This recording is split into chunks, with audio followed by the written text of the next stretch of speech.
বাড়িতে কিভাবে দই বড়া রেসিপিটি বানাতে হয় সেই রেসিপিটি আপনাদের সাথে শেয়ার করছি। আগের ভিডিওতে দেখিয়েছি কিভাবে বড়াগুলোকে বানাতে হয়, কারণ এই রেসিপিটি বানাতে গেলে কিন্তু এই বড়াগুলোকে একদম পারফেক্টভাবে বানিয়ে নিতে হয়। তো সেই রেসিপিটি আগের ভিডিওতে আমি দেখিয়েছি, আর এটাতে দেখাবো কিভাবে রেসিপিটি বানাতে হয়, বলতে দই বড়া রেসিপিটি। তো বড়াগুলোকে আমি স্পঞ্জি করে একদম কি বলবো নরম তুলতুলেভাবে তৈরি করে নিয়েছি, আর জলে ডুবিয়ে রেখে দিতে হবে, নুন মেশানো আর চিনি মেশানো জলে। তো সব কিছু আপনাদের আমি দেখাবো। বড়াগুলোকে ভেজে নিয়েছিলাম, তারপর কেটে দেখাচ্ছি, দেখুন কতটা স্পঞ্জি হয়েছে, নরম তুলতুলেভাবে তৈরি হয়েছে। এইভাবে যেন তৈরি হয়।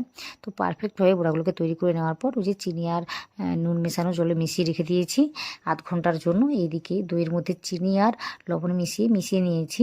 তারপর এইদিকে আধ ঘন্টা পরে এই বড়াগুলো থেকে জলটাকে ঝরিয়ে নেব বা এইভাবে নিংড়ে নেব। তারপর ওই যে দইয়ের মিশ্রণটা দিয়েছি, তারপর সবুজ চাটনি বলতে ধনেপাতা চাটনিটা দিয়েছি, তারপর ওই তেঁতুলের চাটনি ওটা দিয়েছি, চাট মশলা আর একটু জিরে গুঁড়ো, তারপর ঝুরি বাচা দিয়ে সাজিয়ে নিলেই কিন্তু রেসিপিটি একদম দোকানের মতো তৈরি হয়ে যাবে।